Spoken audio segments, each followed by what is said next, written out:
elections anywhere because politicians lie anywhere.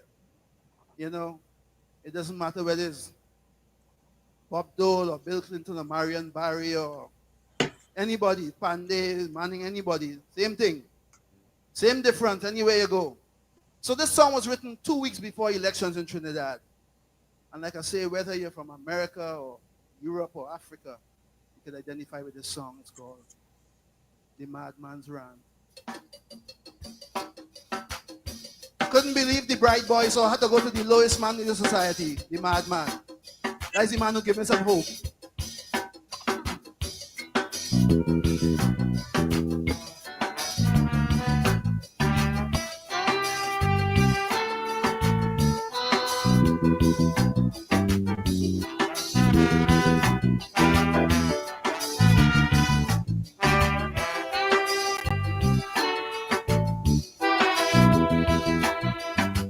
Vote for we and we will set you free.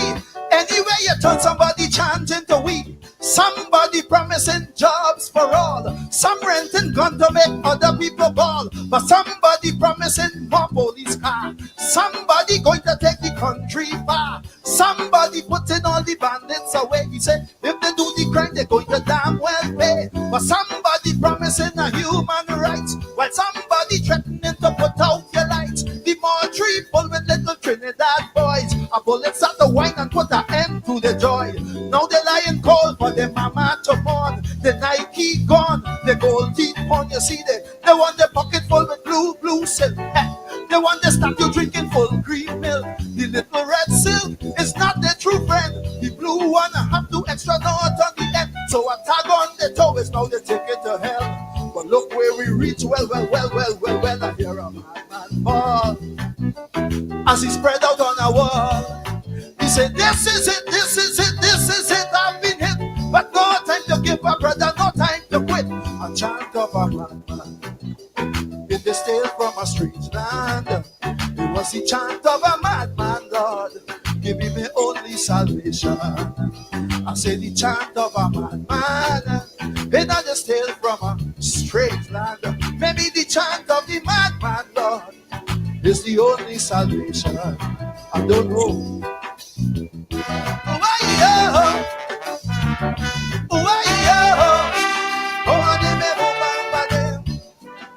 Oh, Trinidad, oh, Trinidad, oh, Trinidad, Lord.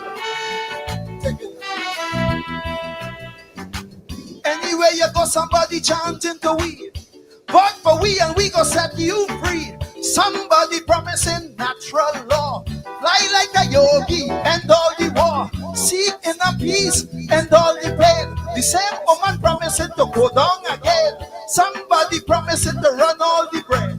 Somebody pushing a world-class head. Somebody clean out the weed well fast. Somebody chopping down the weed well fast. But somebody letting the cocaine pass. Somebody letting the cocaine pass. Somebody letting the cocaine pass. Somebody letting the cocaine pass. Somebody still letting the cocaine pass. Somebody letting the cocaine pass. Somebody promised to abolish the tax. Somebody promising to be with the facts. Somebody promising to clean up the land. But in the clean land, rat killing man with bright little youths going to waste. Somebody teeth, the smile on their face. Somebody take one love off the shelf. Then the one of boys start to sell out themselves. Somebody going to end all this talk about race. But they can't tell me that with a straight face. Big men dying, the crime can't solve. A madman rant is the only reason I hear the madman fall. As he lay on a wall, he said, this is it, I've been hit. But no time to give up, brother, no time to quit. A chant of a madman, it is still from a strange land. It was the chant of a madman, Lord, give me my only solution. I say the chant of a madman, it not just tale from a strange land. Maybe the chant of the madman, Lord, the only salvation. Good night, thank you very much.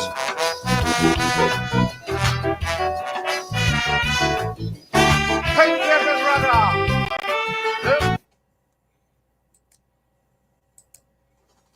And a very good evening to you, and welcome to tonight's edition of Politics 101, a Wednesday night.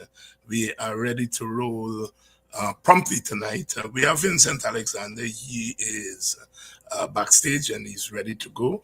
As you know, lots have been happening as far as the elections are concerned. The president named the date a couple of days ago. Turned out that GECOM was not consulted, that is the commissioners, the opposition nominated commissioners took yesterday to the airwaves. They held a press conference and gave their side. Later on, the PPP commissioners gave their side. The opposition nominated commissioners walked out of the subsequent meeting. Today, the media has have reports that the chairperson said she did consult. She consulted with the CEO. We will hear from Vincent Alexander here tonight on the veracity of what she's saying and how that squares with what they said yesterday. Let's bring in Vincent and get going immediately. Vincent, good evening to you.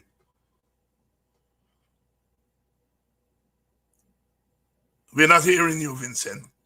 I'm here, but not hearing you, David. Yes, we are hearing you now.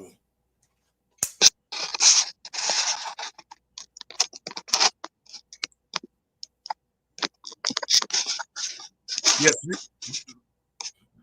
Are you hearing me now? Are you hearing me now, Vincent? Vincent doesn't seem to be hearing me.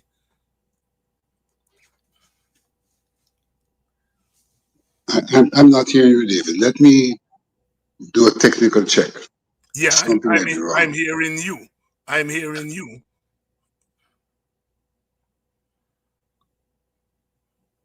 Vincent Alexander here, and we're waiting on Vincent to get his sound check. Sound check.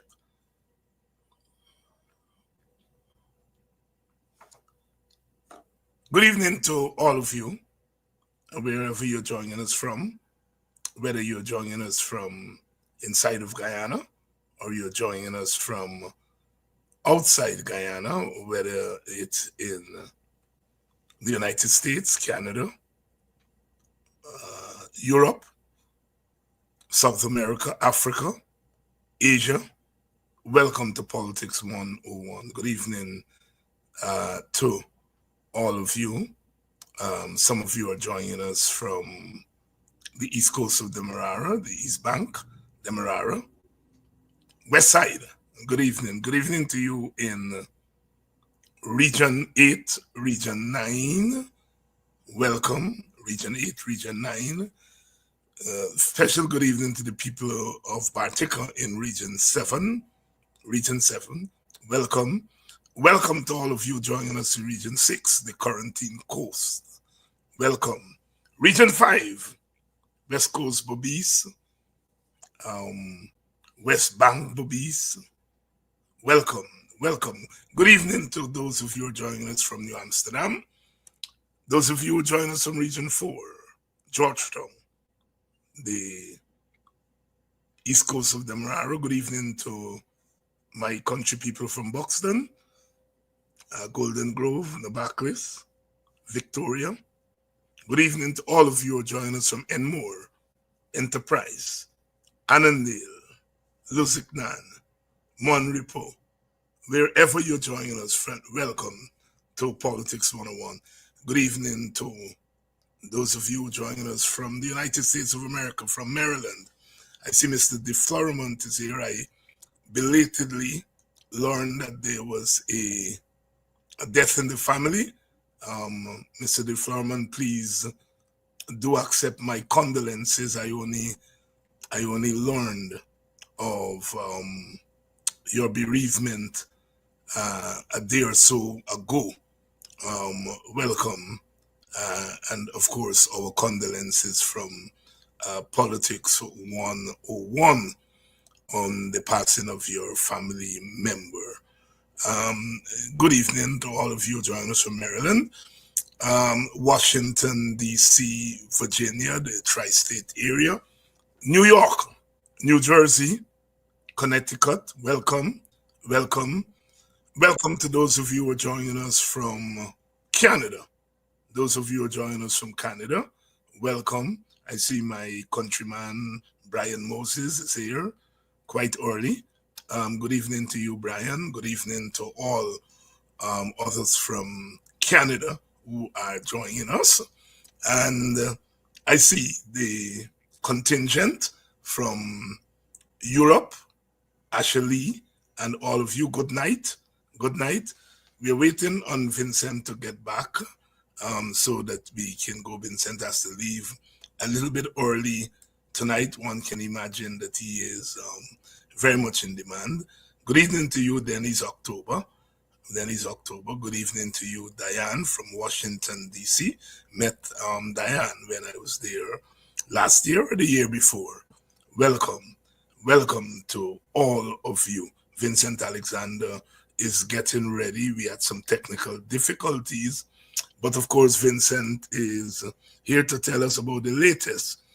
Vincent and the opposition nominated commissioners said yesterday that the chairman of the commission did not consult with them before she gave the agreement with the president that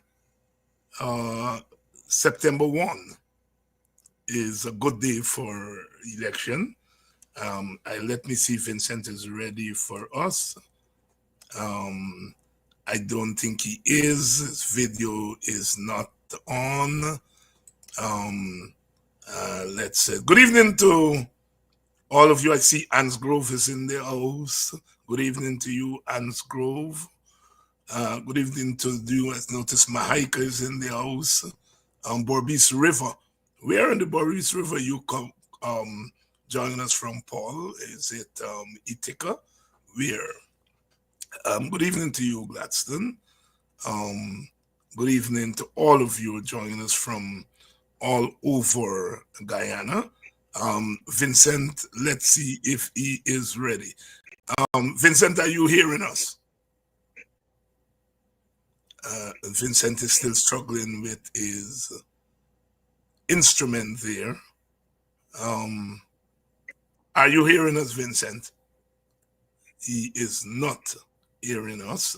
He's not hearing us. Lyndon? I'm back, but I'm still not hearing you. Yeah, that's I quite... don't know if you're hearing me. Yes, I'm hearing you. I am hearing you. I'm not hearing you. Oh my.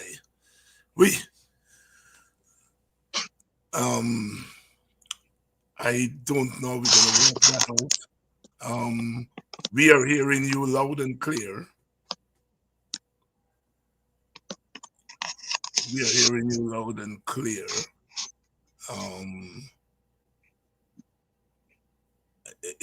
Are you hearing us now? Are you hearing us now? Vincent is still not hearing us.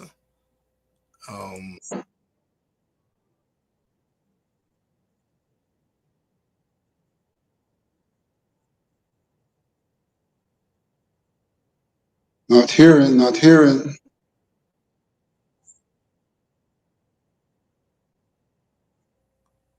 Are you hearing us, Vincent? We are hearing you.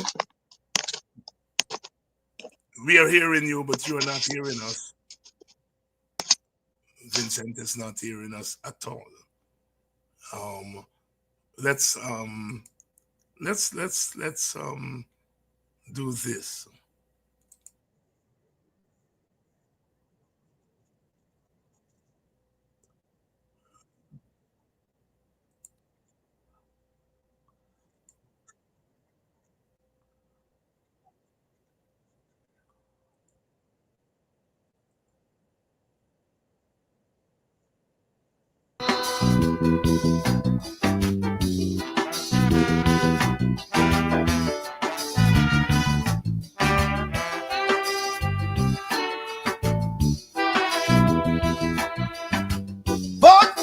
and we will set you free. Anywhere you turn, somebody chanting to we. Somebody promising jobs for all. Some renting gun to make other people ball. But somebody promising more police car. Somebody going to take the country far. Somebody putting all the bandits away. He said if they do the crime, they're going to damn well pay. But somebody promising a human rights, while somebody threatening to put out your lights. The more tree full with little Trinidad boys. A bullet start to whine and put an end to the joy.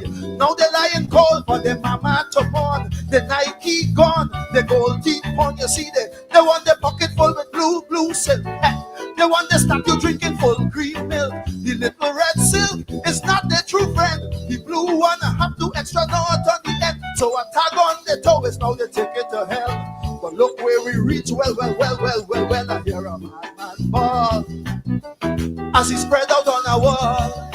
He said, this is it, I've been hit. But no time to give up, brother, no time to quit. A chant of a madman, it is tale from a strange land. It was the chant of a madman, Lord, give me my only salvation. I said the chant of a madman, it not just tale from a strange land. Maybe the chant of the madman, Lord, is the only salvation. I don't know.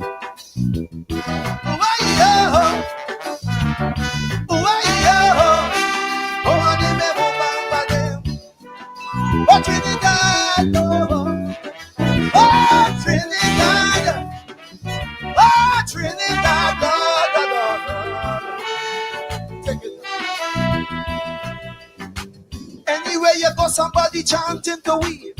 But for we and we go set you free. Somebody promising natural law. Fly like a yogi and all the war. Seek inner peace and all the pain. The same woman promising to go down again. Somebody promising to run all the bread.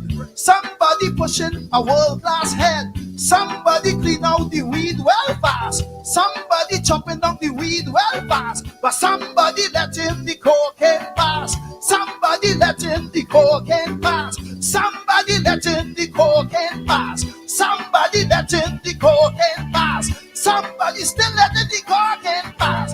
Somebody letting the cocaine pass. Somebody promised to abolish the tax. Somebody promising to be with the facts. Somebody promising to clean up the land. But in the clean land, rat killing man with bright little youths going to waste. Somebody teeth the smile on their face. Somebody take one love off the shelf. Then the one of boys that to sell out the self. Somebody going to end on this talk about race. But they can't tell me that with a straight face. Big men dying, the crime can't solve. A madman rant is my only resolve. David Michael Rudder, the madman rant. Somebody making the cocaine pass this election season. Vote for me and we will set you free. Let's see if Vincent is ready for us now. Vincent, are you hearing us? Vincent, are you hearing us? He still is not hearing us. Vincent is still... I'm seeing you. I'm not hearing you. I don't know what's the problem. I don't know. But if I am being seen and being heard, probably just allow me to use the remaining 15 minutes to ad lib. Yes, go. And let's work with that. Yes. Yes, go. Good evening, David, to you and your audience. Today, in many regards, day 2, after the GECOM commissioners found it necessary to exit a meeting of GECOM yesterday. And we exited that meeting for a particular reason. Prior to yesterday's meeting, we last met on May the 20th. On May the 20th, we were discussing the work plan, which the CEO is now trying to describe as a list of activities.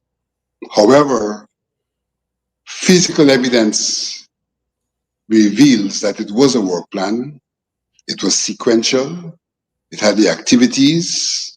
It had the period required for the activities. It had comments.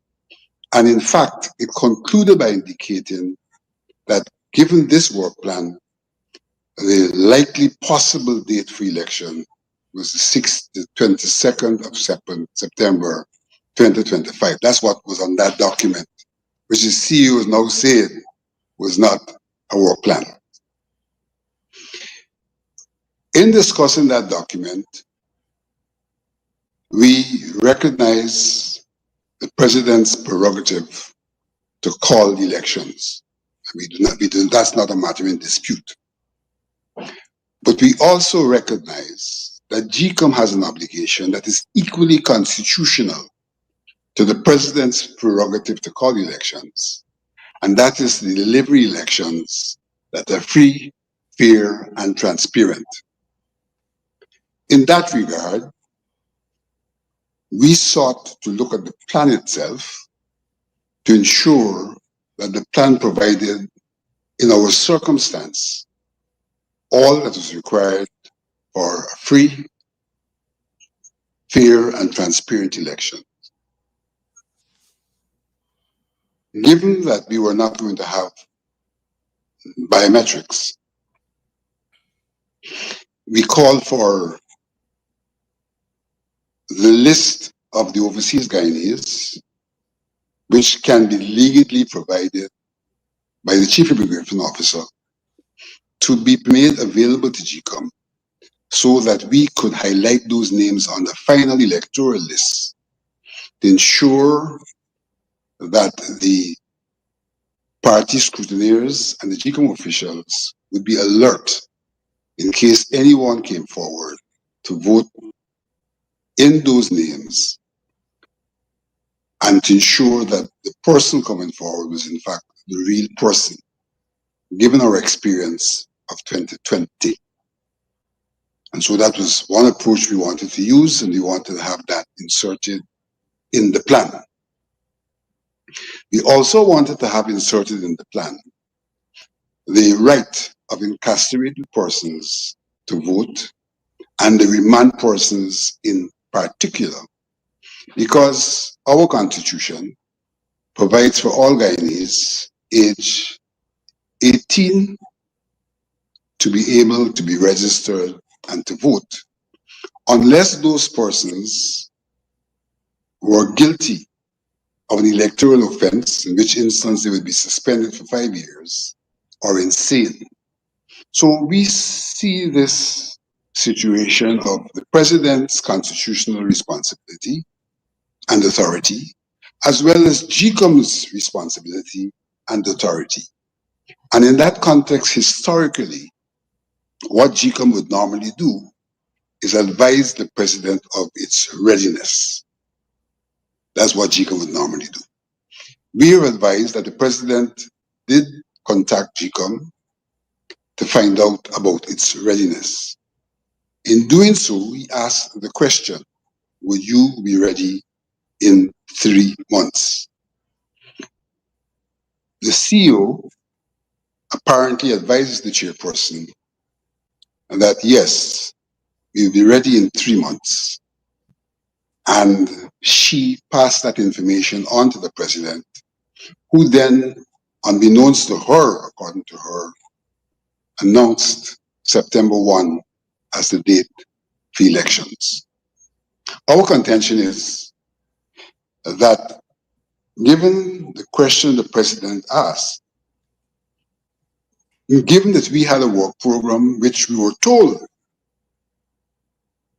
that the likely possible date was the 22nd, and given the ongoing discussions in relation to how we deal with the deceased overseas, how we deal with all the persons overseas, how we deal with the incarcerated persons, how we deal with the local deceased to be reported on by the police and the chief medical officer, that the advice the president should have been given is that GECOM, in its pursuit of of free, fair, and transparent election was still deliberating on certain matters, and that we were at the point where even before we concluded those matters, the likely possible date was the 16th. And in that regard, the president would have been properly guided as to how he exercised his prerogative. That obviously was not done. And so the problem we face with is the manner in which GECOM conducts its affairs. GECOM did not do what was right, and one can only attribute that to two things.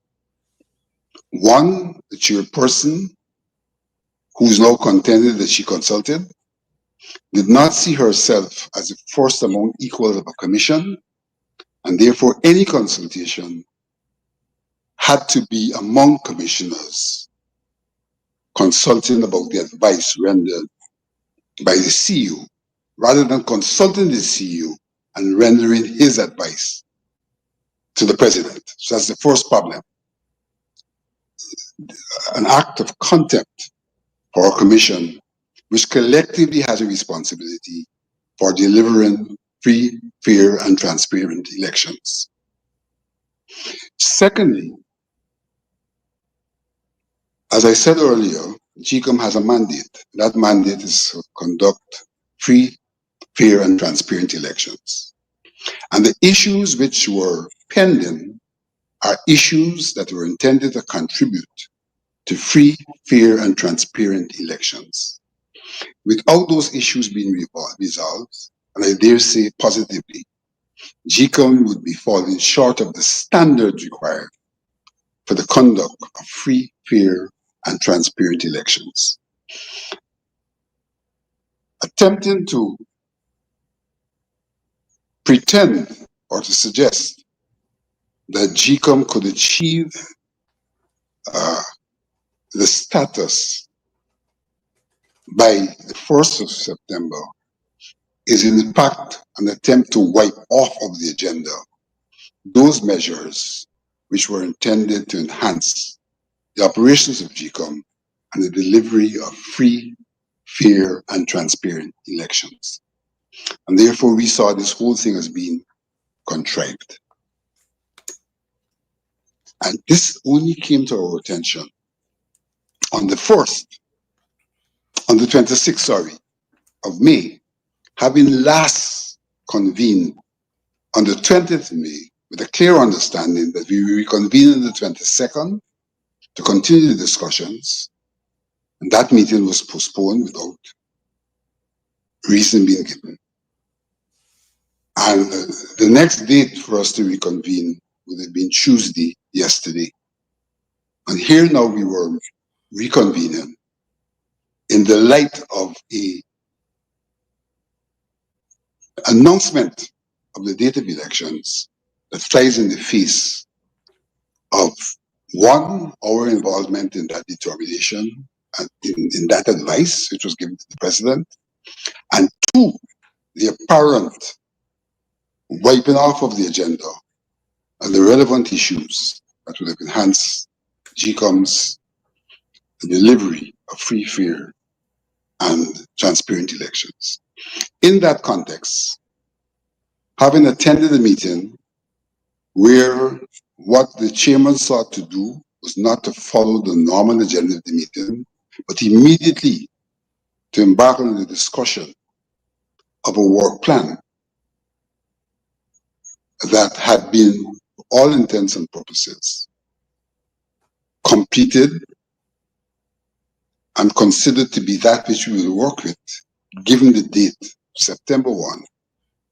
We thought it was contemptuous, it was procedurally incorrect for the chairperson, not in the first instance, to explain how is it we're having that work plan before us when the last meeting there was a work plan that we would continue to be working on, and why is it we were not consulted?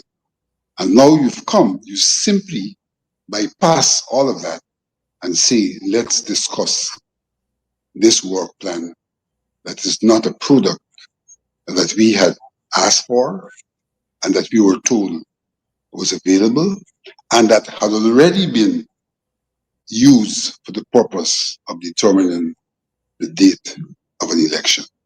In that context, we could not participate because we were going to be merely dummies in the process, where all that was eventuating seemed to have the support of the PPP appointed commissioners and the chairperson, and was not going to be the subject of normal procedural democratic interaction, where their 4 votes might have prevailed anyhow. But here we were being given a fait accompli. And in that context, we said, we cannot continue to participate in that meeting to give retroactive approval to something that flies in the face of the work we were doing, and that also flies in the face of the delivery of free, fair, and transparent elections.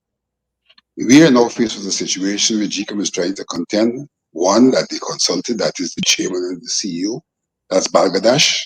The consultation had to have been internal among the commissioners. We faced with a situation where the PDP commissioners are contending that since the Constitution provides the President with the prerogative, and the Constitution also says that elections should be delivered in 90 days, it doesn't matter what anybody else says, so let it be. We are aware, one, that we have had best practices which are now being ignored, and two, that the President acts on advice, and that he was given improper advice, and that he cannot be held for his declaration, but GECOM can be held for not having given him the requisite advice against his background. He then could have made whichever declaration he would have wanted to make. We haven't left the meeting. We're faced with a situation where there was no quorum, but given the nature of the operational procedures of GECOM, that meeting will convene tomorrow or reconvene tomorrow.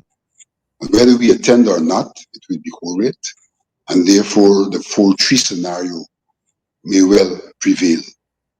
But in that circumstance, we will attend the meeting and we will continue to advance the case for free, fair, and transparent elections and a discussion of a work plan that can provide for such elections. And that is where the situation is at this time. There is no basis for anyone to contend that what we have said or done is improper, because all we have sought to do is to uphold the Constitution on one hand and to keep to the normal procedures of the conduct of GECOM affairs on the other hand. But we observe that, in fact, this manner of conduct is not a one-off. It is what is, in fact, has been occurring for some time now at GECOM, where our contributions are not seriously considered, and we simply have 4 persons seeking to impose their will on the people of Guyana. Vincent Alexander there. Vincent has to run. He has another appointment. Vincent, thank you very much for giving us an update. Hopefully after the meeting tomorrow night, we're gonna have Vincent back.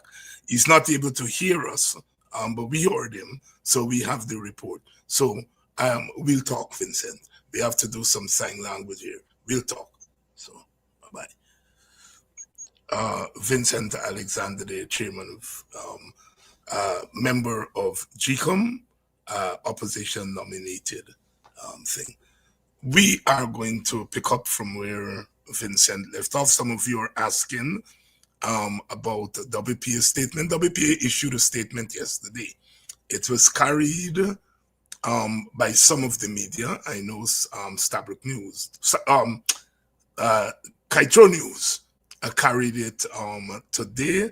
I am going to read that statement for those of you who are asking about it.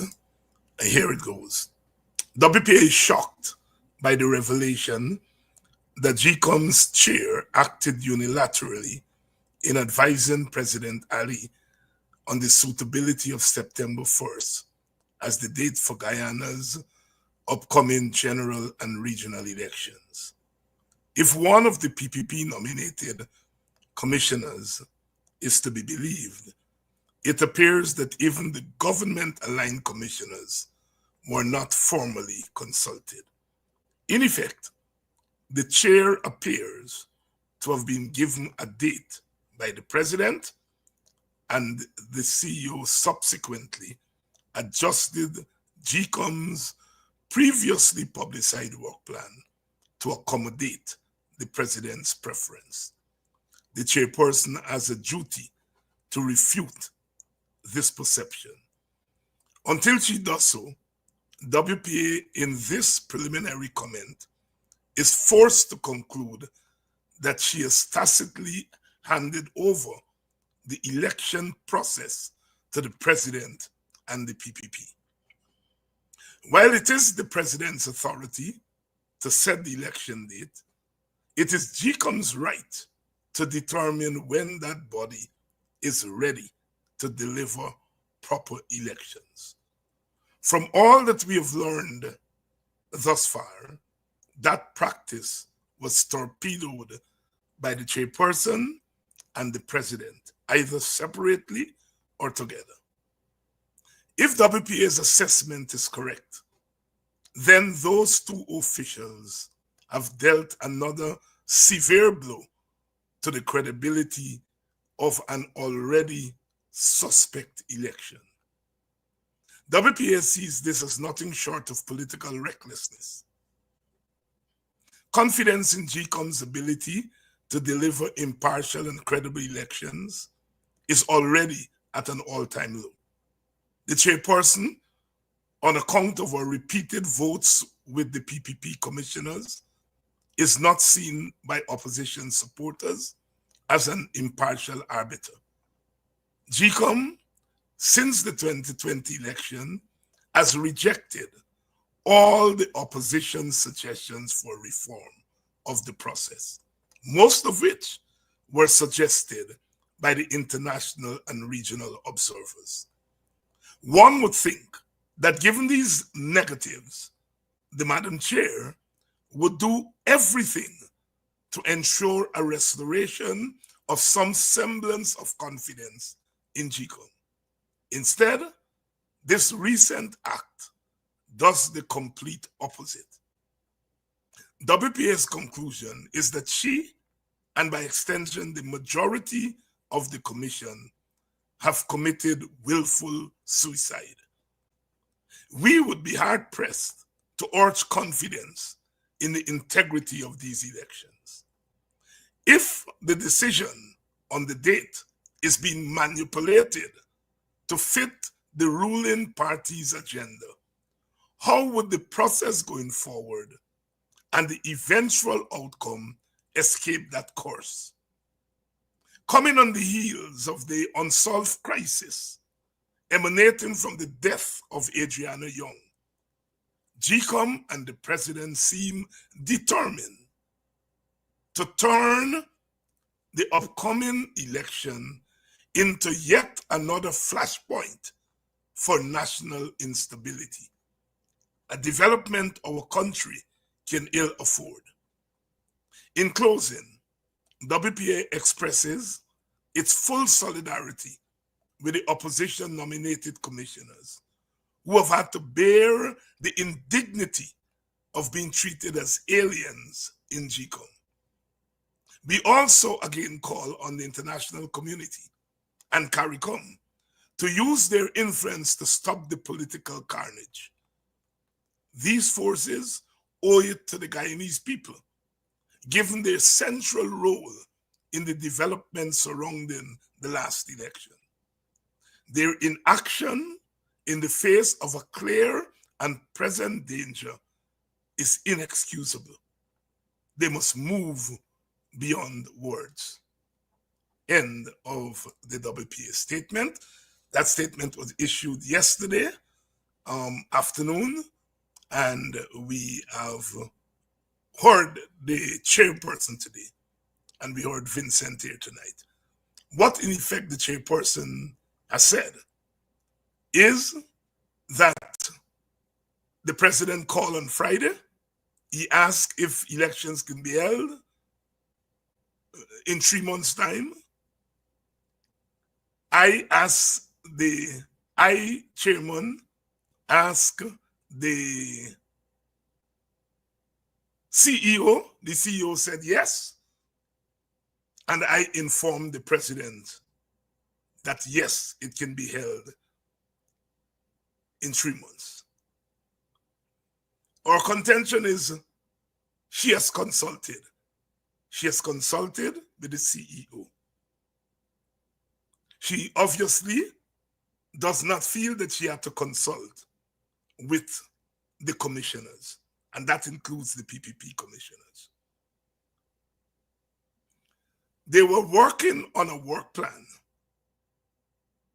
that said that elections at the earliest could have been on the 26th of September. That work plan was obviously thrown aside. Now let's get beyond all the niceties. Let's get beyond the niceties. Everything the PPP has been saying for the last year was that elections were going to be held closer to November. Everything they did pointed in that direction. The question is, what has changed? Well, what has changed is that Adriana Young was murdered a few weeks ago. And her murder triggered a national crisis. A national crisis in which the state, the governments, lost control of the country on the night of the 28th of April. What has happened is that the government continued the cover-up of what happened to that child. A cover-up that was started by the PPP police. The government tried to get the family to do what they have done with families in similar situations before, to take some money and to shut up. This young family did not do that. The body is now in the United States for a second autopsy. The government wanted to use the first autopsy, which said that the child died from drowning. That was rejected by the family. In a national embarrassment, the family had to fly their child's body to the United States. A national embarrassment. The matter has been internationalized. The PPP has lost control of the narrative. The significance of the upheaval following the murder of that child is that it became clear to the PPP and to the rest of Guyana that African Guyanese were not politically dead as the PPP was hoping. They had pronounced African Guyanese dead, and they were ready to feed on the carcass of that group. One PPP spokesperson revealed on Monday that from the PPP's perspective, the African vote is premium. And they were hoping that African Guyanese would have laid down and be rolled over. The developments up and down Guyana prove that that is not true. The PPP has been forced to change their plan. They want the election to be over as quickly as possible so that the fallout from the Adriana Young thing will not become an election issue. The Adriana Young matter is not over. The family has flown their child's body to the United States. We are awaiting, the country is awaiting the outcome of that second postmortem. While that child body has been flown to the United States, the PPP maliciously, belatedly released the report of the postmortem. And to the shock of the country, they conclude not that the child died from drowning. They've now gone beyond that. They are saying that the conclusion is that she did not die from foul play. Now, who's the PPP answering? Who tell them the child died from foul play? They are asking a question and answering their question. Because they know that if the conclusion is that the child died from foul play, their election chances would become compromised. So they have concluded that the child did not die from foul play. I wonder, how can pathologists conclude what the child did not die from? I thought pathologists tell you what people die from. They died from drowning. She died from drowning. Where did she drown?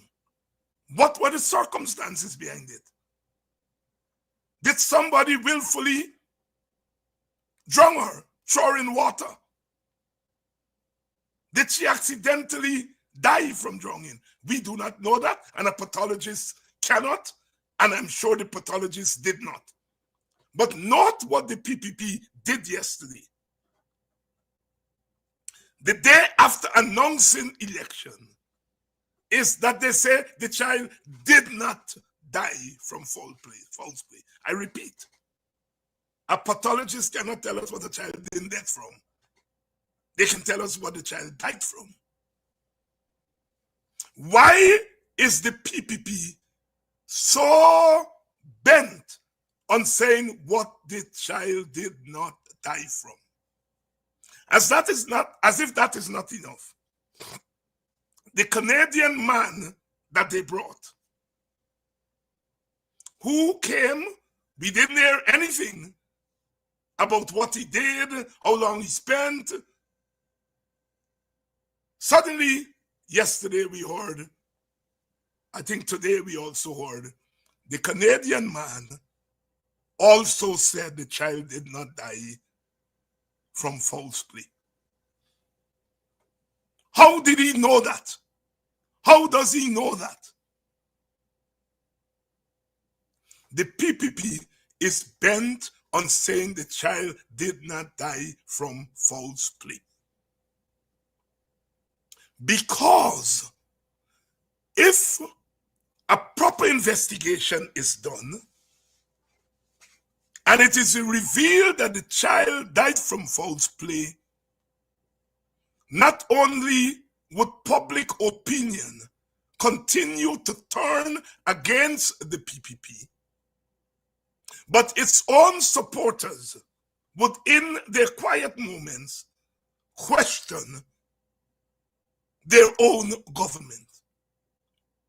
And in those circumstances, we don't know what will happen in the country. We saw when they first lied to the people took to the streets. The government ordered the police to shoot at people in Lenora and in Georgetown. And the people retaliated on the night of the 28th. The PPP does not know what will happen. It is politically sensible to know what could happen, and it does not want that to become an election issue. If it were possible to call that election within a month, the PPP would have done it if they could have gotten GECOM to pull that off. Clearly, the Constitution doesn't allow GECOM to pull it off in less than 3 months. The question is, in order to preserve its chances of winning an election, the PPP has sacrificed Adriana Young. She has been sacrificed. If we follow people who are in the know, they said her death was a sacrifice. Well, here is now another sacrifice. The PPP is sacrificing her in order to try to win an election. The PPP also is sacrificing free and fair elections in order to ensure that they stay in power. Now, what has been the mantra of GECOM? The mantra of GECOM is that, look,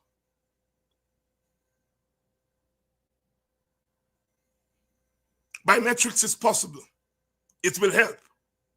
But it's too late. We don't have time for that. Cleaning up the voters list is possible. It's too late. We don't have time for that. So they were proceeding with a September 22 early date without biometrics and a clean voters list. But they were, as Vincent explained, they were exploring other issues. Issues such as who will the people on remand be allowed to vote? They were looking at other issues. Now, all those issues have now been thrown out the window. The answer is we don't have time for it. Now, let's cut through the nonsense. When the president called Madam Chair, they had already decided behind the scenes on the September 1st date. I am sure of that. The chairman must say that is not the case, and she has not said so. The conversation would have gone like this. How would we spin this September 1st date? If you consult the commissioners, they will say, but we are working on another plan. And Vincent Alexander, the other two commissioners, are going to go public with it. We can't consult them. We cannot consult them. And if we can't consult them, we then can formally consult the PPP commissioners. What is our next step? Madam Chair, you are the legal mind here. Well, the Constitution says that I must consult. So what I will say that I consult with the CEO, because it is the CEO who has to come up with a work plan. So she pulls a legal sleight of hand by saying, I consulted with the CEO. And so he calls on Friday as if it's an innocent call. And she said, yes, it can be done in 3 months. What they forgot is that a work plan for 3 months was not on the table. They then presented a work plan for the 3 months thing after the president made the announcement. All we born and grow in Guyana, we know about putting the cart before the horse. You have to do a plan, and then based on the plan, you get a date.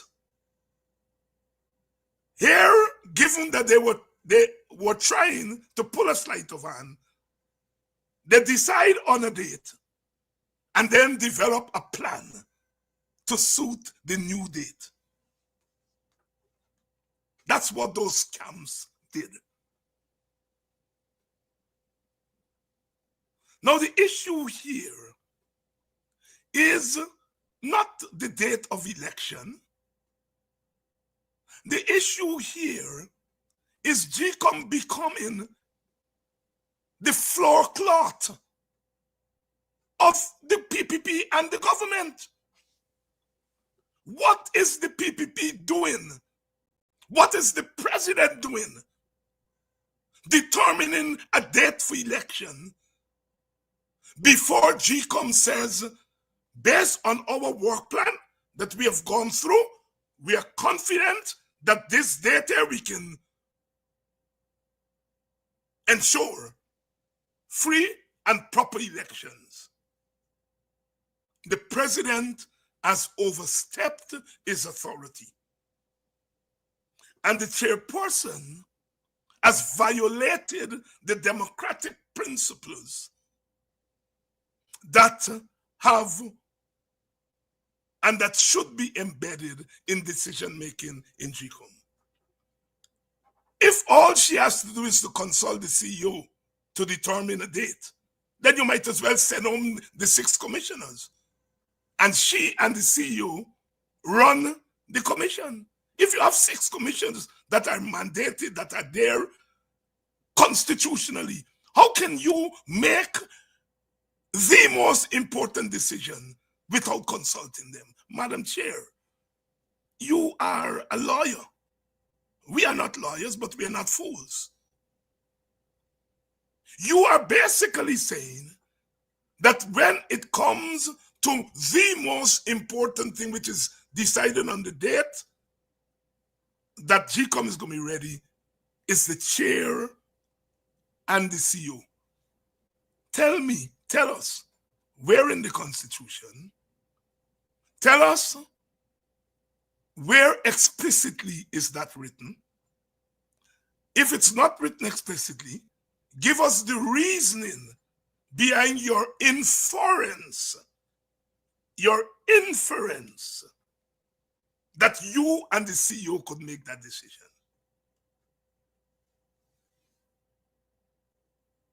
How do you infer that? Where in? Somebody saying no sound. I don't understand that.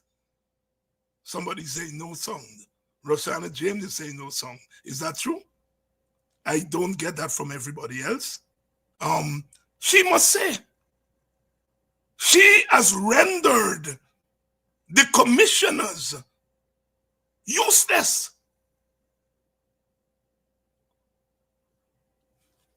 If you bow to the PPP's agenda, and we have discussed, we said earlier, why the PPP has changed their agenda.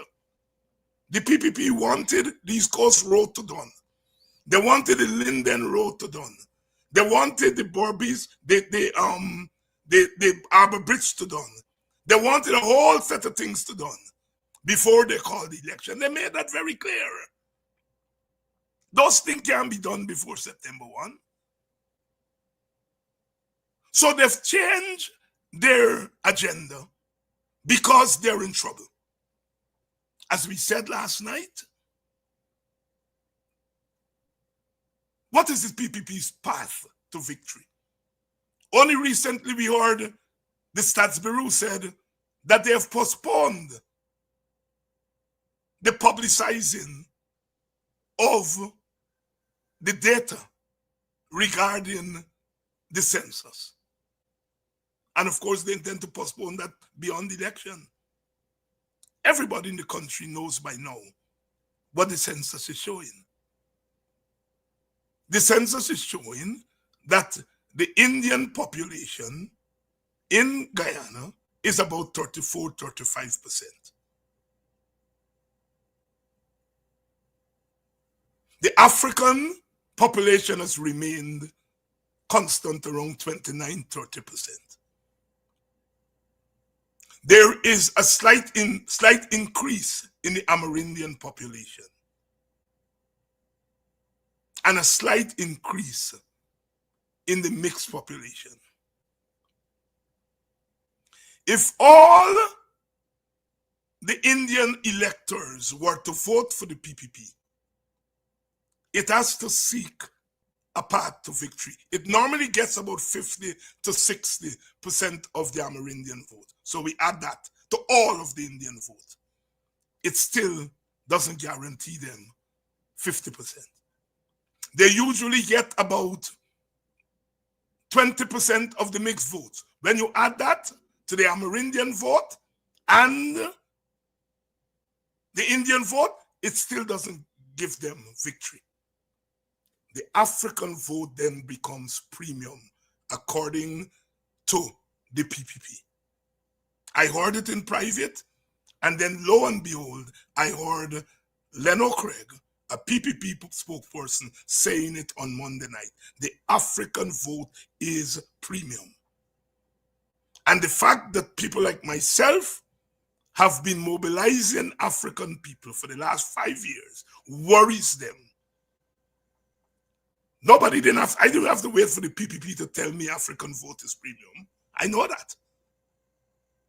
And that is why they've been trying to distract us by saying, let us go after Indian votes. The opposition path to victory is that you add the so-called African vote with the African mixed vote, and 40 to 50% of the Amerindian vote, clear path to victory that carries us potentially to over 50%. It is not that Indian votes are not important.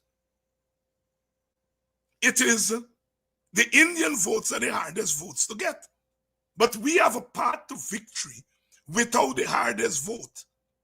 The PPP does not have a path to victory without their hardest vote, which is the African vote. The PPP knows the hardest vote for them to get is the African vote. And that is why they've been going crazy. Every time we talk and we try to back them out of the African community. Because they do not have a path to victory potentially without the African vote. They either have to get the African vote, some of the African vote, or they have to suppress the African vote and keep them at home in order to have a path to victory. That is why the Adriana issue becomes a nightmare for them. Because what the Adriana issue did is that it has mobilized African people, self-mobilization. The parties didn't have to go in and mobilize them. Self-mobilization. The issue mobilized a dormant African community. And that is why they shut it down. They closed down the state of emergency after 3 days because they realized the longer they kept the curfew, the more they keep that issue alive and the more it would mobilize Africans. They did. That is why they're saying, don't make the Adriana issue political. That is why they're saying the opposition is taking advantage of the Adriana issue. Because the Adriana issue mobilized the African community, which according to them is premium. But the mobilization did not point in their direction. The mobilization pointed against them. Against them. No, I'm not saying that a mobilized African community will automatically vote for the opposition, but the opposition has a better chance now to go and mobilize, turn that African upsurge into votes. So that development caused the PPP to call this election as quickly as they could. And they've started the propaganda war by saying that Adriana did not die by foul means. We didn't tell you all killed she by foul means. You are answering a question that we ain't raised yet. We didn't say, who are you answering? Who are you all answering when you all say she didn't die by foul means? They're answering the mobilized African community and the opposition, even though we have not formally posed that question to them. So whatever the outcome of the second opinion, now the second opinion is not going to tell us whether she died by foul means or not. It's going to give us some more information, and then you have to have an investigation. You see, it's not the post-mortem that ends the issue. It's the investigation that follows the post-mortem. The post-mortem says she died by drowning. An investigation has to determine where the drowning happened, how it happened, when it happened, who do it. The PPP has frustrated that process. And they know it. They know that if they move in that direction, and the obvious to many people comes to the fore, that the child died by foul means, and that those foul means included some of their own fouls. So F-O-U-L means carried out by them, F-O-U-W-L-S. They know in an election that is going to further mobilize the opposition supporters. And they will have none of that. So they've already started propaganda war. She did not die by foul means. So if and when the second opinion on cause of death, and if that second opinion opens up a path for investigation into the circumstances surrounding the cause of death, they know they're in trouble. They're banking that Indian Guyanese will vote for them anyway. But as I said, Indian Guyanese, along with their PPP share of the Amerindians and their share of the mixed vote, do not carry them over the line. The path to victory, they have to get some African votes, or they have to suppress enough African votes so that they can steal. That's their path to victory. In a fair election, that's their path to victory. Now, let's move to the rigging.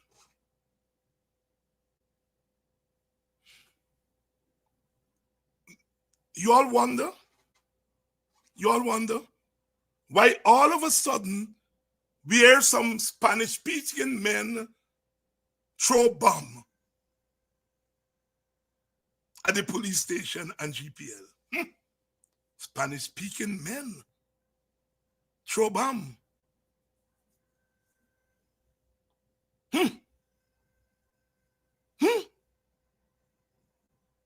Why they didn't pin it on PNC and AFC and the WPA? Why they pin it on Spanish-speaking people? That's another front that is opened up. The PPP is not stupid. The PPP knows that Maduro has agent provocateurs. He has spies. He has political mercenaries in Guyana. He knows it. The PPP knows that. And they know that that is about to explode. They know that Maduro people are getting to work in Guyana. Now, not they intend to use the Spanish speaking, are using their term, Spanish speaking. They didn't say Venezuelans and Spanish speaking. They have been open, they were open and still do, I think, to use the Spanish speaking voters to give them papers to vote illegally in our election.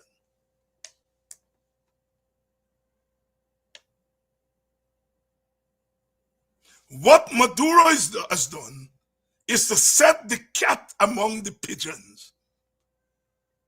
Anybody knows that.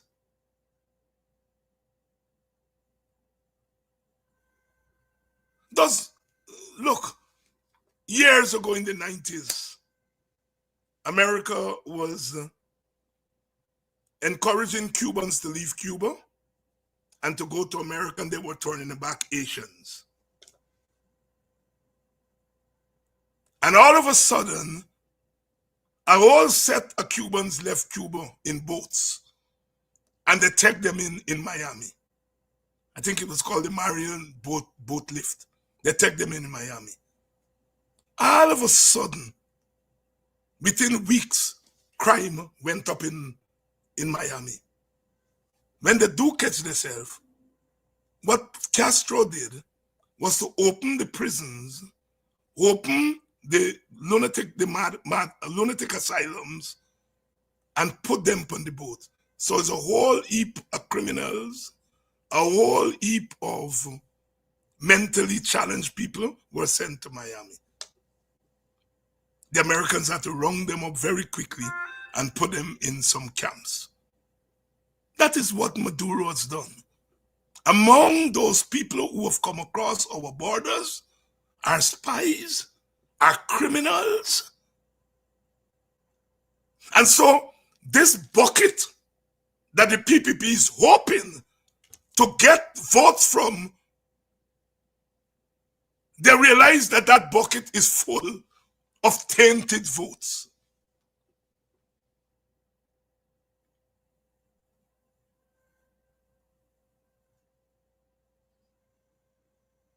They're also intending to do what they did in 2020. That is to rig within GECOM. People vote who are not supposed to vote.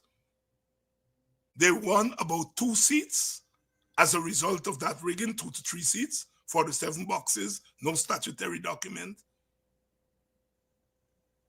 A whole set of other irregularities. Over 4,000 people who voted that were not in Guyana at the time. So they're hoping to skim off the customary 2 or 3 seats by doing that. But they needed time. And so they were hoping to go right down to November to put in place that rigging machinery. Now they've been forced to bring the date forward. It means the scope to rig within GECOM, that window is now closed slightly. So at every twist and turn, the PPP is in trouble. And so it's hoping to get this election out of the way as quickly as possible. Now, they may also be taking into consideration that the opposition hasn't decided yet on a presidential candidate and whether they're going as a coalition. But I don't think the PPP too bothered about that. Because the PPP know whether they go as a coalition or not, the PNC is an electoral machinery, and the PNC can click their finger like this and get ready for an election. They know that. So I don't think that's a big factor in their consideration that they're hoping to catch the opposition with its pants down. That may be a little consideration. But I think what I've outlined there tonight are the big considerations. We in the WPA have said that this election is a referendum on how the PPP has treated African Guyanese. And the treatment of African Guyanese is the treatment of the slave plantation. Here in the Caribbean, we had absentee plantation owners. What it meant is that white people were not here a lot. On any plantation, there were always more enslaved Africans than whites. It was the enslaved Africans who ran the plantation for the most part. And so what that meant, it meant two things. It meant that the white minority had to be brutal to the black majority. They had to be brutal to them to show them that if you only rise up, this is what will happen. They parade their heads at parade ground to show the others, if you all dare, this is what will happen to you. In America, they used to send the bad slaves. When the slaves behave bad, they send them to Jamaica. So one response, because the whites were the minority, is that they were brutal to the slaves, the enslaved people, sorry. But they also give them a little slack, carrot and stick. They allow them to beat their drums. They allow them on Saturday afternoon to go in the bush and make the bush rum and cook the bush cook. They allow them something that they didn't allow them in America. In America, they banned the drum. They didn't get time. No bush cook, no bush nothing. Because whites there were the majority. But in the Caribbean, they were not. So the way they dealt with the enslaved people was carrot and stick. Beat them to say, you all dare not rise up against us, but also give them a little carrot. And that's what the PPP has been doing to African people. They have been beating them severely, beat them in Moko, beat them in Linden, beat them in front of the hospital, shoot them in Dartmouth, shoot them in Golden Grove, beat them in the teachers' union, beat them in the public service union, beat their leaders.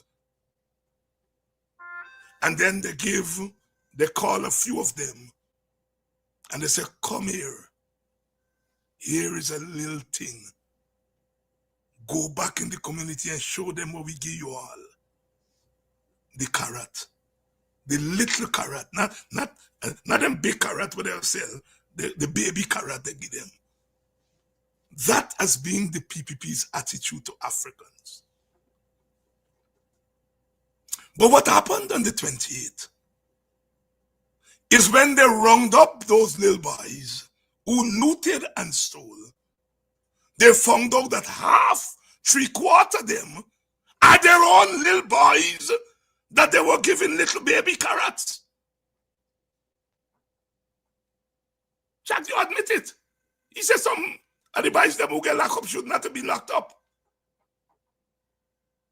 Their own boys who they were giving the carrot turned back against them.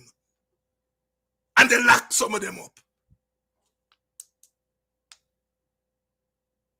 They realize, as the slave masters realize at the end of the day, you cannot buy people who are in oppression, who are oppressed.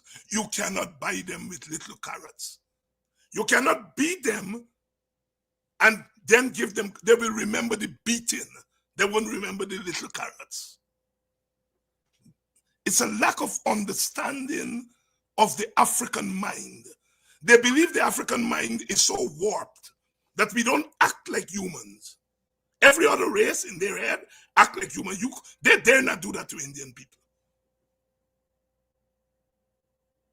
The other day, the president been on the Essequibo, where he go and open and announce that they're going to build 4-lane road on Essequibo Coast. Lima Sands. Who been to Lima Sands a couple of weeks ago? Mohammed. They go in the Indian communities and they treat the Indians like human beings. Once the Indians protest, they duck and they treat them like human beings. Africans, they don't treat them like human beings. They figure that you can beat them, give them 1 ton of beating, and give them 1 ounce of carrots. And the hope is that they will remember the 1 ounce carrot and forget the 1 ton beating. And what happened since Adriana was murdered is that African people have shown that they remember the 1 ton of beating. They're in trouble.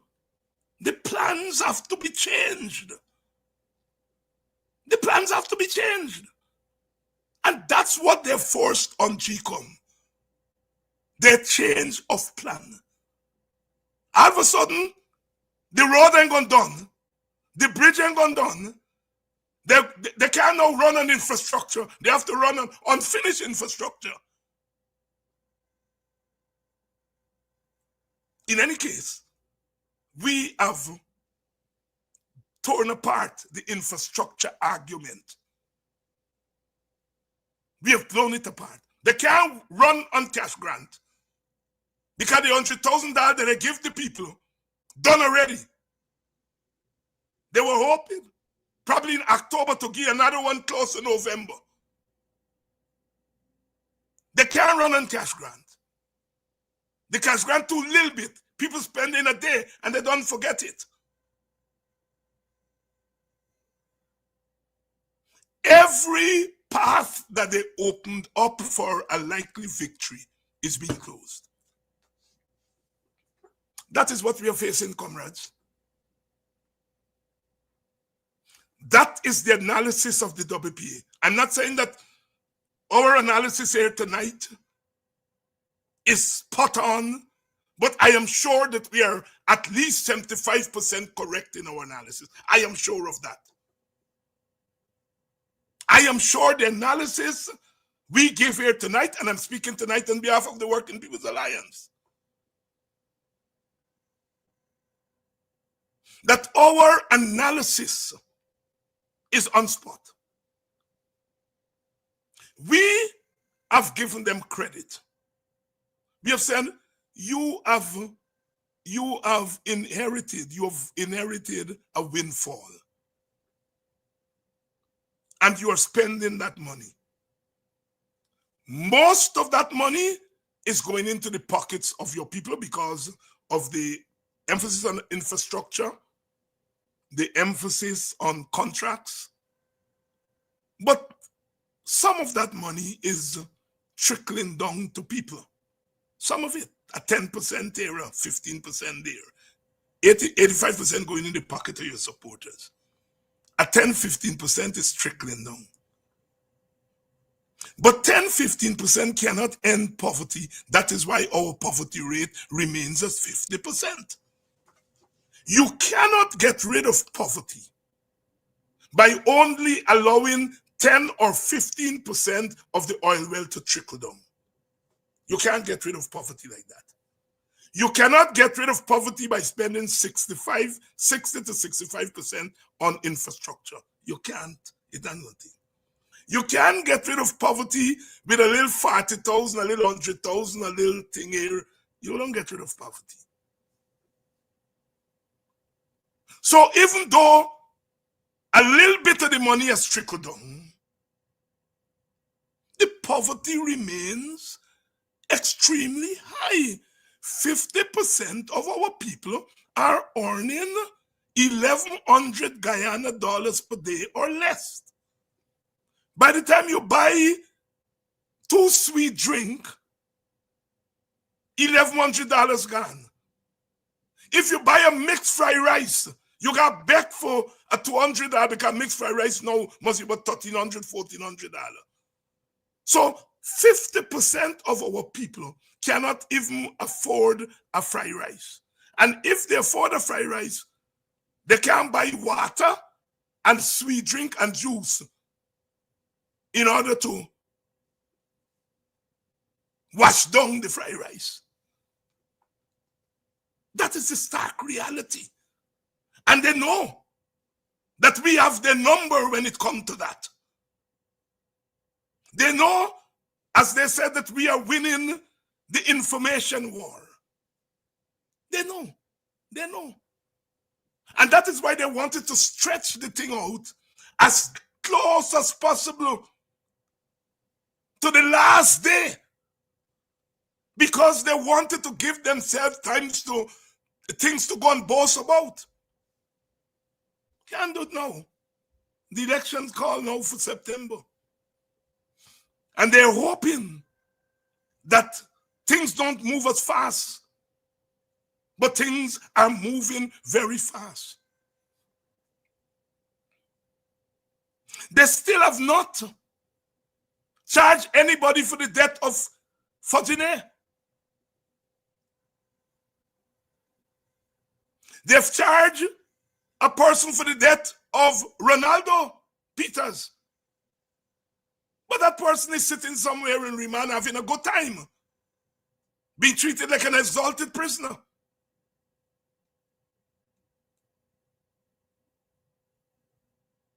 The PPP's path to victory becomes difficult. And the only way for them to win this election is to bully and rig. Bully and rig. Bully and rig.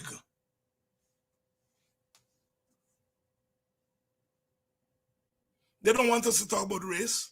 I used to believe that Jack Dio don't know the meaning of racism. Because the man accused people of racism willy-nilly. Racism means that you believe your race is superior. And none of us on our side. None of us on our side believes that. But Jack Dio deliberately calls us racist. And you know what?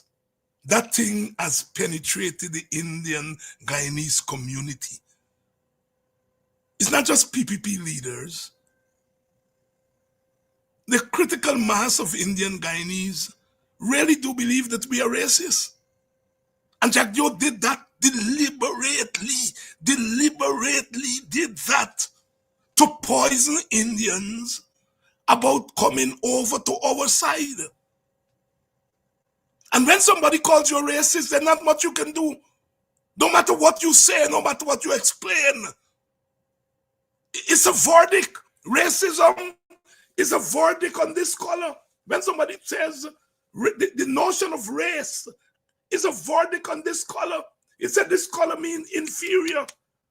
This color means crime. This color means violence. They know when they say we are racist what they're doing. And the average Indian person, an Indian leader called me and he said, Dr. Hines, you don't know what we go through. He said, during the Granger time, the Indians used to tell me, Granger, hab your mama. He said, no, they must say, a ugly monkey, nothing, a hab your mama. You all know what hab is. This is what our East Indian comrades have to go through. They have poisoned East Indians against black people. And once that poison sinks in, there's not much you can do about that. There's not much you can do about it. You have to let it ride out.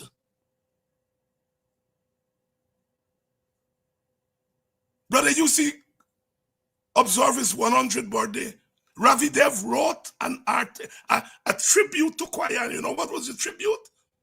The tribute was a profile of Guyana as the consummate racist. When everybody wrote and saying, he's our elder, all praise to him. Ravi Dev wrote a nasty column with Guyana as the consummate racist. Orphan Ali, a word never come out of his mouth saying an anchor, one of our icons, has met 100 years. When Sister Amna died the other day, all the PPP leaders correctly praised her, lionized her. What a one! Although we had different political philosophy, she was a giant. Guyana was also a giant. Then that's not one word saying happy birthday, brother. You see, not from Ali, not from Jagdio, not from any government minister, black or pink or white. But when Amna died, they correctly said what a wonderful person she was. They correctly. I'm not saying they shouldn't. That is how it should be. When political opponents die, you give them their due. Our comrade didn't die. He reached 100 years. When the rest of the country put their arm around Guyana, the PPP was missing in action. You all figure it out. You all figure it out.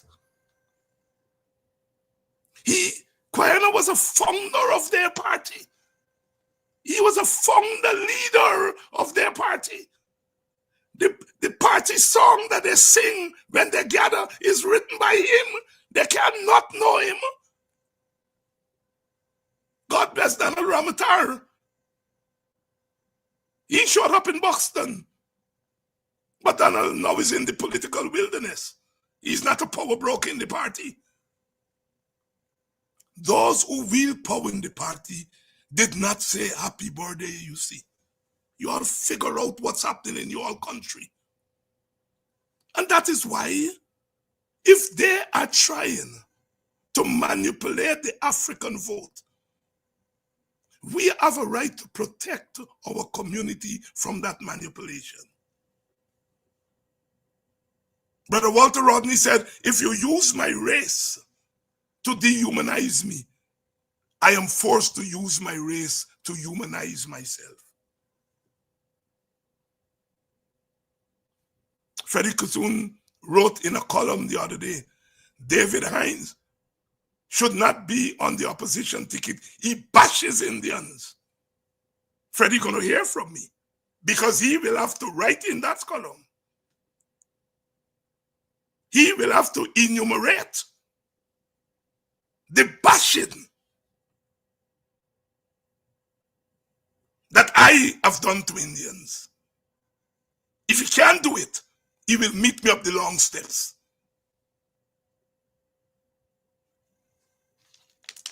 But it's not an accident that he said I am bashing Indians. It's deliberate. They cannot point to one thing that I have said negative about Indian people. First of all, I don't believe Indian people are inferior, so it won't even come out of my mouth. It won't come from my head. So, secondly, I am very careful about how I deal with Indian people. Very careful. Because I know if the government changes tomorrow, the Indian attitude changes, and people like myself will have to interface with Indians, and the relationship will change because the power dynamics change, and that relationship will change. But that man wrote in his column, David Hinds bash Indian people. Lying on me. He wrote in his column that I called Geeta Chandan a slave catcher because she criticized Rhonda Lane. Geeta Chandan wrote a statement criticizing Takumo Ogunsi when he made his speech at Buxton. And I said to her, this is a black man who's talking about black people business. And although you are a supporter, stay out of it. This is black people business. You are a supporter, stay out of it. And I called her a slave catcher. Freddie Kissoon said, Rhonda Lane denounce Indians. Rhonda Lane said the negative things against Indians. And Geeta criticized Rhonda, and I call Geeta slave catcher. That's how the story goes. I sent all the newspaper clippings to him, and I'm waiting to see if he will correct it. If he doesn't correct it, he will meet me up the long steps. It's okay for that propaganda. I know why they're targeting me. I know that. Politically, I don't have a problem with that. I know why they're targeting me. Maybe opposition leaders don't know why they're targeting me. They're targeting me, as GHK Lal says.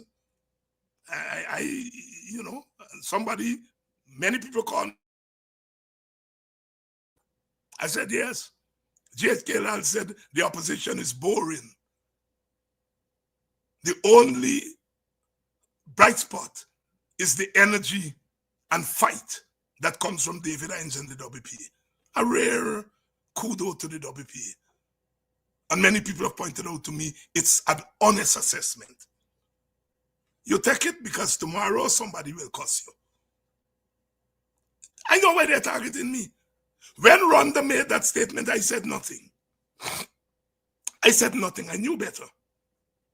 You know, when I spoke on the Rhonda issue, when Ravi Dev confirmed that Rhonda was not wrong, that the first set of Indians who came to the Caribbean, most of them came from the slums of Calcutta. Ravi Dev said that. When Ravi Dev said it, then I commented. I said, Ravi Dev knew that woman was not wrong, but he allowed them to beat up on Rhonda. And he waited until months after to say the first wave of Indians who came, most of them, or a good set of them, came from the slums. Later on, they came from other parts of India. So Rhonda was not totally wrong. Some would argue Rhonda wasn't wrong at all. And I said nothing because I knew.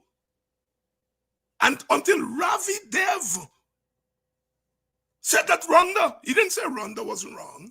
He said, but she has a point. Because the first wave, some of them, if not most of them, came from the slums. It was after he said it, then I spoke. I never said, yet Freddie writes an whole article, a whole thesis on the assumption that Geeta condemn Rhonda, and I call Geeta slave catcher. I call Geeta slave catcher when she put out a statement condemning Takumo Ogunsi as they were hauling him in chains. And I said, I met Geeta personally and I explained to her what was my political motive. Because it had nothing to do with Geeta as an individual. I explained to her what was the political motive. I remember Ganesh and Ubraj, and I don't know whoever else, they put out a statement criticizing Rhonda. Ganesh later on met with Rhonda and apologized to Rhonda. I didn't comment on that because I knew my history. I didn't want to get into it. I was waiting for an Indian to say it, and Ravi Dev eventually said it. But yet Freddie believes in his head that Gita criticized Rwanda because Rwanda put down Indian people. And I call Gita a slave catcher because she criticized a black woman putting down Indian people. And so David Hines agrees with putting down Indian people. If he doesn't correct it, he see me up the long step. Two things he see me up the long step for. I'm telling him publicly. But I understand why they're targeting me. I know why they're targeting me. Because the African vote is premium. And that I have made up my mind. The WPA has said that part of our platform, not the entire platform, part of our platform is protecting the dignity of African people.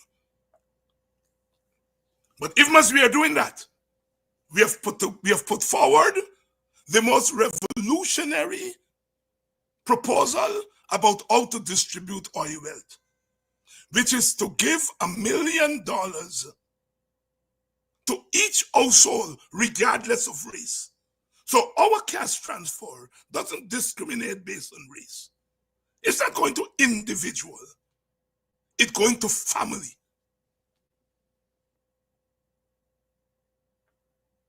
So we protect the dignity of African people. And we advance the economic well-being of Indian people, Amerindian people, and all races. We didn't say cash transfers must go only to Africans. We didn't say it must go to individuals. We said it must go to households.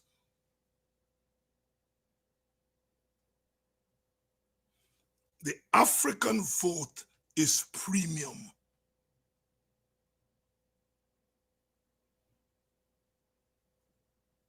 The African vote, it came from them. And we know it. They cannot have a path to victory without suppressing the African vote or trying to steal or buy some African votes and rigging. It's a combination of rigging, corralling the Spanish-speaking vote. Is there a Spanish-speaking, not me? Eh? Corralling the immigrant vote, suppressing the African vote, and buying the African vote. That is the path to victory. If we can stop them on those four things, they cannot smell victory. I think we have done a fair job in stopping them from ruling over black people. And they hate me for that. They hate me for that. And I'm prepared to live with that. They hate me for it. We have done a fair job. It's not over. We still have some Africans who are going to sell their votes. But I think that we have decreased the scope for that. We have decreased the scope for that.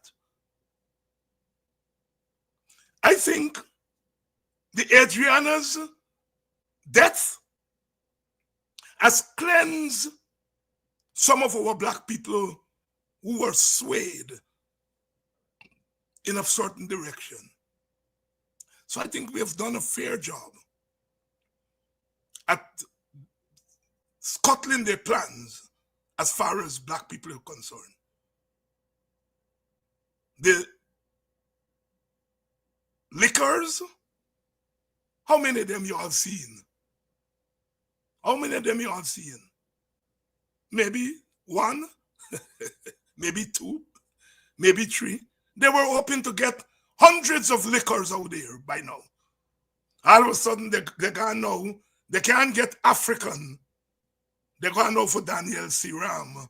They're going for this body, Shazam. They're now going for Indians. Crossover. The African crossover they were talking about has evaporated somewhat. Now they're rolling out Indian crossover. Comrades, brothers and sisters, you all must know when you're all winning, yeah? You all must know when you're all winning. You all must know when you're all winning. All of a sudden, it's not African crossover. They're now going for Indian crossovers. Because I think we have done a fairly good job. We could have done better. We still got a lot of work to do in the African community. A lot of work. Cheryl Barker, Cheryl calling name. Maybe one of them, Cheryl. Maybe two of them. They plan to roll out 100 African liquors. They plan. Now they can barely roll out 5.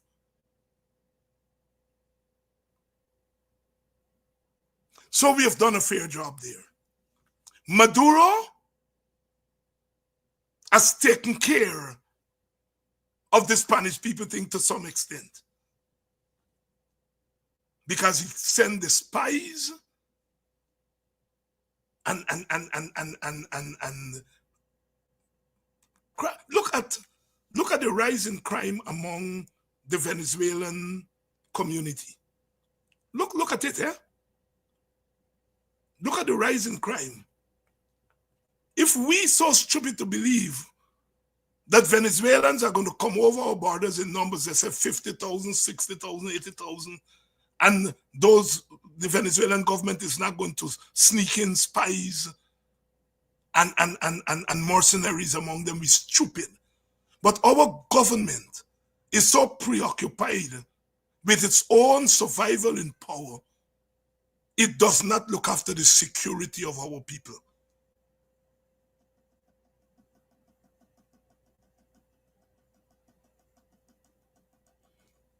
The rigging at GECOM is real. That is the biggie. That is the biggie. That is the biggie. That is the last straw for them. The last straw. So, sisters and brothers, the coup that they've pulled off in GECOM is not isolated. Madam Chair did not by accident agree to the September 1st date. Not by accident. She did not isolate our commissioners by accident. It's all part of the grand plan. And we are going to spend our time exposing them as we go along, but we are going to spend our time mobilizing our people. We think that the Indian Guyanese who are going to vote for the coalition have already made up their minds. I think so. I think we're going to get some Indian Guyanese votes. They're going to hide because they cannot openly say they are for the coalition. They're going to hide. And we have to give them that space to hide and give us their votes. I think they've made up their minds. Now, many of you will say, Dr. Angel, you haven't spoken about the Mohammed factor. I will speak about the Mohammed factor as we go along, but not tonight. I don't want to mix up. I want to mix up the thing because go get away belly walk. You can't squeeze lime in cassava porridge. You go walk your belly, right? You can't put pepper in rice pap. You go walk your belly, right? Right? So we're going to talk about the Mohammed factor at a later time. Michael is asking, is there a coalition? Yes, there is a coalition, Michael. Don't. I understand the frustration. There is a coalition. There's not a coalition presidential candidate. We're not agreed on that. The AFC presidential candidate is Nigel Hughes. The PNC presidential candidate is Aubrey Norton. The WPS presidential candidate is David Hines. We have presidential candidates. We have coalition. We haven't figured out how we're going to join with votes yet. But there is a coalition in form, FORM. But don't beat yourself up too much and believe that all is lost. We do have a coalition. What we haven't figured out yet is what form the coalition will take.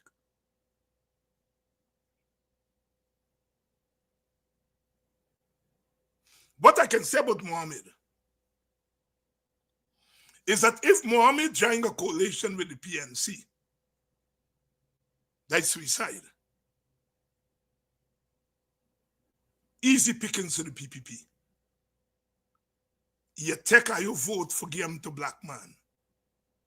Let Mohammed stay outside tactically.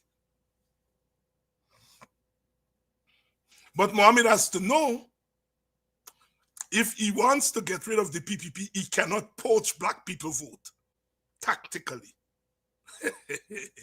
You all know me, I just start it plain. If Mohammed is going to be any use to the anti-PPP forces, he has to bring Indian votes. He can't poach African votes. They ain't going to help the coalition or the opposition. We won in 2015 because Moses Nagamoto brought a critical mass of Indian voters. He brought them in 2011 and 2015. Moses Nagamoto didn't go after black votes. Coalition, we have to be tactical. So all of you all who jumping up about Mohammed, if Mohammed is going to help to get rid of the PPP, he has to hurt the PPP electorally. He cannot hurt the PNC or the AFC or WPA electorally. Black people, you all gotta get sober. Y'all gotta get sober. I'm not saying anything here that is a big secret. I'm saying it openly. Because clearly many people believe Mohammed is a factor. Well, if he's a factor, how is he going to help the anti-PPP forces? He helps the anti-PPP forces not by peeling off African votes, but by peeling off PPP votes. How he's going to do that, I don't know. What I do know is that the PPP is going to fight him to death. Nasty, nasty. They're going to be nasty. You all never see the PPP at this nasty. You all ain't see nothing yet. It's going to be nasty. So all those of you who are saying, Mohammed going to peel our vote, you all and understand politics. The PPP is going to be nasty to that brother. And if he only pull African vote, it doesn't help us. I'm going to talk more about Mohammed, because I think some of you all are teary-eyed, starry-eyed about the Mohammed thing. If you all never see the PPP ruthlessness, the next couple of months, I see somebody said to Mohammed, bye, stay away, yeah? You know what you're getting into. You all don't know what you're getting into. The PPP is nasty to Indians. If you all think they're nasty to black people, any Indian who is going against them, viciousness, we will see. We will see. But it's not as straightforward as you all think it is. Oh, Mohammed can bring away Indian votes. Indians are not like Africans. Africans tend to be more liberal with their votes. They tend to be more liberal. They tend to share it around. Perhaps Amerindians are more liberal than anybody else. Amerindians share to everybody than Africans. But the Indian vote is the hardest vote to crack. Hardest. The other man named Balram Singh Rai, he was like a film star. They say handsome. He was Jagan Home Affairs Minister and Jagan Education Minister. Them L-shaped school that you see in Indian communities, he built them when he was thing. And Jagan rig, the Jagans rig the vote against him for chairman of the party. They wanted a black chairman. So I think Jagan was out of the country and the Congress vote, they vote for Balram Singh Rai as the chairman. Jagan come, he overturned the election and make Brindley Ben the chairman. Balram Singh left. And he formed a party named Justice Party. He was, after Jagan, he was the most popular leader in the PPP. And then he formed a party named Justice Party. I go read and see how much vote he get in the 1964 election. When they were done with Balram Singh Rai, he packed up and go to England. I don't think he ever came back to Guyana. He died close to 100 years the other day. They never even give him pension, the PPP. They are vicious to their own when it comes to things. So it's not going to be easy for Mohammed. It's not going to be easy for him. So all those of you who are calculating our victory based on Mohammed, I'm urging you all, reassess that. Look for our path to victory over what we have control over. Not over what you don't have control over. Sisters and brothers, we are on our way. The next 3 months is going to be nasty. Nasty.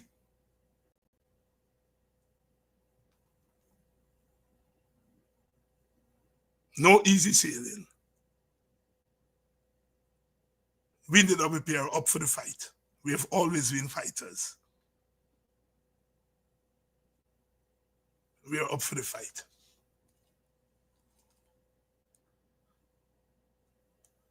We have always been fighters.